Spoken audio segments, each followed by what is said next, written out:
Perampasan aset adalah salah satu yang benar-benar kita inginkan untuk segera bisa diwujudkan sama karyawan-karyawan kita. Kenapa? Teman-teman, 68% orang Indonesia itu masih hidup dalam kemiskinan menurut data World Bank dengan penghasilan 8 US dollar per hari atau kurang gitu ya. Padahal kekayaan alam kita itu sangat melimpah banget, banyak banget datanya kalau kalian cari ya betapa luar biasa kekayaan rakyat Indonesia, alam Indonesia. Tapi kok bisa rakyatnya miskin? Ya karena kekayaannya dirampok dan tidak ada pemerataan atau persebaran kekayaan yang benar-benar menyentuh dan mensejahteraan masyarakat. Kenapa RUU perampasan aset ini bisa jadi bagus banget? Salah satu cara yang bagus gitu ya untuk juga ikut memerangi korupsi.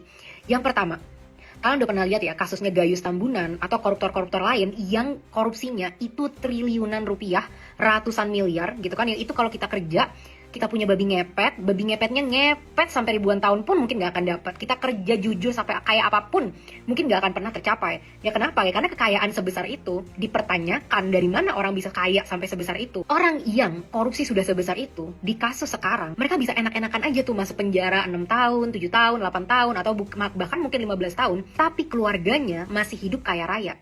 Dan mereka bahkan bisa saat udah keluar penjara, mereka pun masih kaya raya. Jadi ini tidak memberikan efek jera terhadap para koruptor-koruptor. Mereka nggak takut kok untuk dipenjara. Kenapa? Ya kan kita udah pernah lihat kan bagaimana cuplikannya saat mereka di penjara. Gayus Tambunan ternyata jalan-jalan nonton tenis. Ternyata kamarnya dalam penjara itu disulap sedemikian rupa. Jadi di penjara itu bukan lagi efek yang luar biasa menakutkan terhadap koruptor. Itu udah gagal memberikan efek jera.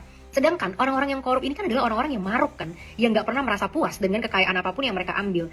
Nah, jadi RUU perampasan aset ini tepat banget menyerang langsung core orang-orang yang maruk harta. Karena kalau sampai kamu terbukti korupsi, semuanya itu bakal disita. Bahkan aku nonton penjelasan dari Pak Mahfud MD di salah satu podcast gitu ya, menjelaskan bahwa saat orangnya keluar negeri, lari ke luar negeri, seperti banyak karyawan-karyawan kita tuh yang suka lari ke luar negeri, itu asetnya bisa ditahan dulu sama negara sampai nanti bisa dibuktikan dia benar atau salah. Kalau memang dia benar mungkin bisa dikembalikan, kalau enggak ya ditahan untuk negara gitu.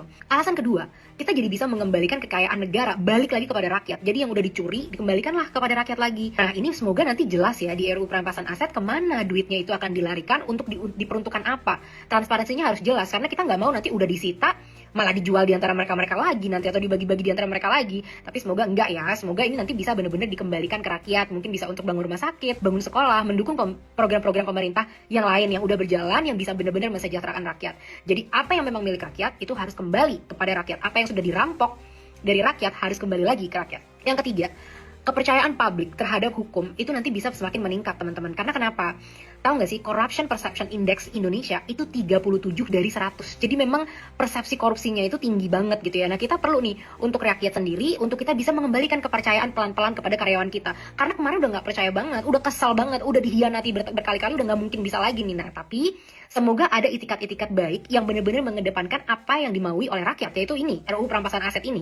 Dan semoga ini juga nanti bisa jadi jalan untuk kita memperbaiki citra secara internasional. Banyak perusahaan asing yang lebih memilih Vietnam, yang memindahkan pabriknya dari Indonesia ke Vietnam karena mereka pemberantasan korupsinya itu sangat serius teman-teman. Atau ke Cina misalkan, pemberantasan korupsi di sana sangat serius.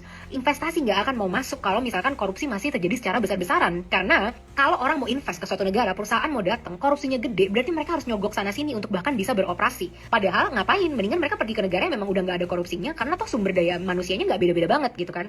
Nah inilah yang sebenarnya kita pengen kembalikan. Jadi yuk kita kawal terus sampai RUU perampasan aset ini bisa segera disahkan dan koruptor bukan cuma masuk penjara tapi juga dikembalikan harta-hartanya kepada rakyat.